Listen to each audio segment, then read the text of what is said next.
ما تيجي اوريك ازاي تخلص شغلك على اكسل في ثواني باستخدام كوبايلوت والشات جي بي تي. يعني مثلا لو معانا شيت زي ده كده وجينا قلنا له الرسالة دي ان انا عايزك تخلي لي اعمار الناس اللي تحت ال 43 الراتب بتاعهم يزيد 20%، واعمل لي بس ايه اللون عليهم كده. والمفروض ان هو نزل لي الملف. خلينا نفتح الملف مع بعض. طيب هو هنا بعد ما فتحت الملف الجديد زي ما احنا شايفين كده مع بعض، عمل لي زي ما انا قلت له عمود جديد وكتب لي فيه الزيادة وعمل لي فيه هايلايتس على الناس اللي مرتباتها زادت 20%. طيب في الفيديو ده هنتعلم ازاي ندخل اي داتا بأي شكل من الأشكال، سواء مانوال. لو انت مثلا معاك ملف بي دي اف فيه جدول وانت عايز تضيفه في الإكسل، او انت معاك وليكن ورقة في ايديك وعايز تصورها وتديها للاي اي وهو يعملها لك على الاكسل على طول. وبعدين هنتعلم ازاي نإديت ونموديفاي اي فايل او اي جدول اكسل باستخدام الكوبايلوت. وهنجرب برضو ازاي ونعرف ازاي نستخدم الشات جي بي تي بحيث ان هو يطلع لنا افضل نتيجة. كمان هنتعلم ازاي نعمل فورمولاز زي في لوك اب، وكمان هنتعلم ازاي نعمل معادلات برضو باستخدام ال AI. واخيرا هنعرف مع بعض يعني ايه pivot tables ونعملها ازاي، وازاي نعمل charts باستخدام ال AI برضو. يلا بينا.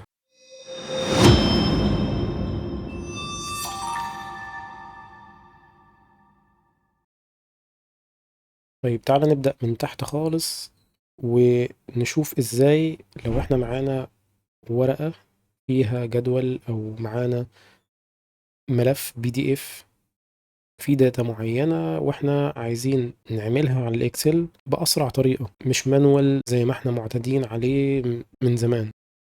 طيب وليكن عندنا صورة زي دي، الصورة دي فيها جدول زي ما انت شايف. طيب عشان ندخلها بأسرع طريقة في الاكسل، هو انك بتيجي هنا تعمل insert، وبتيجي هنا تعمل from picture، تختارها وبتروح على المكان اللي فيه الصورة بتاعتك اللي هي دي، وتقول له. طبعا هنا بيعمل تحليل للصورة اللي انا اديتها له. طيب لو جينا لاحظنا هنا بعد ما عملنا insert للبيكتشر او الصورة اللي احنا حطيناها، هنلاقيه زي ما انت شايف جايب لنا هايلايت على كذا حاجة. تعال ندوس عليها كده. هو هنا بيتأكد إذا كانت الكلمة دي صح ولا غلط. فأنا ممكن أقول له accept. ممكن مثلا أجي حاجة زي هنا، هو يعني هو جايب لي المفروض إن دي اسمها payment method. أقول له accept. تمام. هنا برضو جايب لي إن في حاجة يعني احنا لو كتبنا مثلا اصفار وقلنا له accept. تمام. نزلنا تحت مثلا، طبعا انت بتعمل تشيك سريع. اوكي ماشي. ونقول له insert. هنيجي هنلاقيه عامل لنا insert للداتا كلها اللي عندي. وممكن برضو نيجي نديله شوية تنسيقات كده على السريع.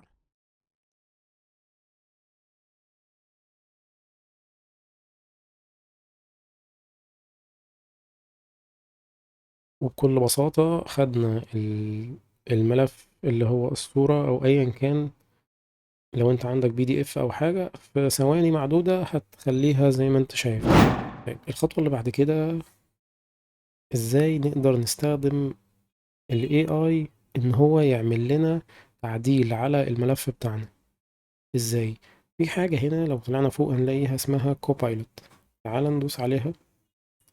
الكوبايلوت دوت هو بمثابة مساعد ذكي أو ذكاء اصطناعي، ولكن جوه الإكسل.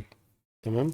هو مؤخرا شركة الكلود كود اللي هي شركة أنثروبيك نزلت الكلود. لو جينا دوسنا هنا تقريبا هنلاقي اهو الكلود، وان شاء الله هنبقى نعمل فيديو ازاي نتعامل مع الكلود على الاكسل. تمام. طيب خلينا دلوقتي ازاي نحاول نسأل الاي اي على اي حاجة احنا عايزينها بحيث ان احنا نعدلها في الشيت.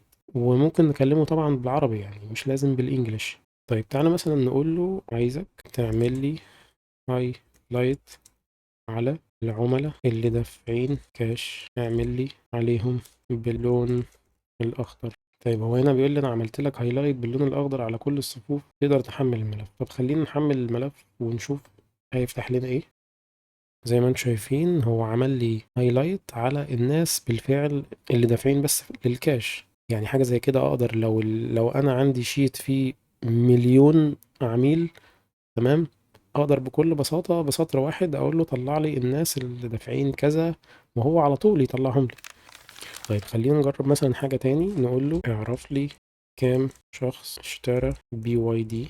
بي واي دي ايه؟ مفيش اصلا بي واي دي. بي ام دبليو، ام دبليو ومثلا فورد، واحطهم في شيت منفصل واعمل عليهم الوان من اختياره، ونقول له اتفضل. هو دخل قال لي انا عملت لك المطلوب. طيب تعالى نحمل كده نشوفه عمل ايه. يا سلام، ولا عمل اي حاجة. طيب هو دي الداتا الاوريجينال بتاعتي. هنا عمل لي شيت جديد. الشيت الجديد ده الناس اللي اشتروا البي ام دبليو بكل بقى اصنافها. يعني مثلا هنا في بي ام دبليو اكس 5، تمام، وهنا الفورد بكل الموديلات بتاعتها. يعني حاجة كويسة جدا. يعني اللي كنت ممكن تقعد تعمله في اوقات طويلة، انت حرفيا بضغطة زر انت بتطلع الشغل بتاعك في ثواني. طيب خلينا برضو نجرب حاجة تاني. طيب خلينا نقول له مثلا على حاجة زي ممكن مثلا تعمل لنا، حلوة تعمل لنا دي، عمود جي، ماشي، ونكتب فيه مثلا، يعني ولنفترض مثلا ان الاشخاص دي بتدفع اقساط للسيارة اللي هم واخدينها على 5 شهور من قيمة المبلغ. واعمل لي عمود تاني في الباقي. زي ما احنا شايفين كده احنا بنكتب له بالعربي. يعني الموضوع بسيط، يعني مش لازم مثلا تكتب له بالانجليش خالص. وندوس اوكي ونشوف هيقول لنا ايه. زي ما احنا قلنا له آه عمود في قسط 5 شهور والباقي. كويس جدا. خلينا نعلى بقى بالليفل شويتين 3، ونعرف ازاي نتعامل معاه بقى دايركت. يعني احنا هنقول له وهو هيعمل لنا الايديت دايركت على الشيت. مش هنقعد بقى نحمل ملفات ولا الكلام ده كله. بنيجي ندخل على edit دي، وبنختار بدل chat only بنختار allow editing. هو بيقول لي هنا copilot can edit your document directly. يعني انا اول ما اقول له هنا اللي انا عايزه هو هيطبقه على الشيت مباشرة. طيب هو هنا هيعمل لي ايه؟ هيعمل لي formulas if conditions، تحليل بيانات للشيت بتاعي كله، charts، كل الكلام ده. احنا ممكن نعمل ايه؟ نختار الquestions اللي هو بيقول لي عليها. يعني مثلا هنا بيقول لي analyze this workbook and add data insights. طيب خلينا نختارها كده ونشوف. هو هنا بيقول لي ان انا هعمل لك شوية تحليل للملف بتاعك وانالايز، تمام. هنا زي ما احنا شايفين مع بعض هو بيعمل لي preparing للداتا والفورمولاز، تمام.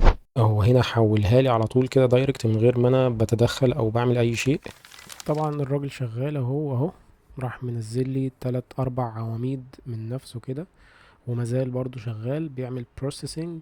فالموضوع يعني عظيم. هو هنا انا شايفه عمل لي شيت كده، تعال نشوفه ايه الشيت دوت. يعني طبعا عمال بيعمل عظمة من نفسه. يعني والله يا ابني انا فخور بيك. خلينا نروح تاني على الشيت بتاعنا ونشوف ايه الاخبار. طبعا زي ما احنا شايفين احنا لمجرد ان احنا بس سايبين له الشيت وهو بيحلل ويطلع اهم الانسايتس لوحده. ولاحظنا هنا ان الكوبايلوت بدأ يحدد الاعمدة المهمة ويحلل الداتا اوتوماتيك من غير ما اعمل اي حاجة. انا بس قلت له حلل الداتا وهو دلوقتي بيطلع اهم الانسايتس ويحددها بنفسه.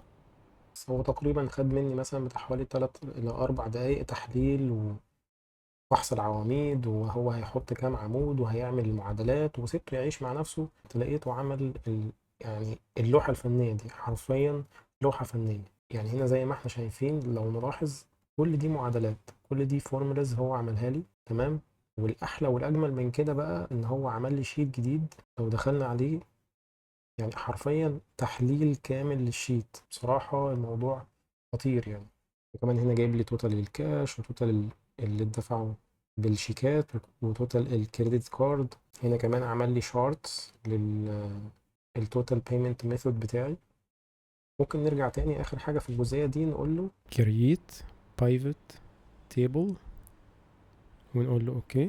طيب من الواضح ان انا اتحمست شوية. الكريدت بتاع النهاردة خلص، بس طبعا دي فرصة ونقطة مهمة جدا نعرف ان اللي فيه ليميت للاستخدام اليومي الفري.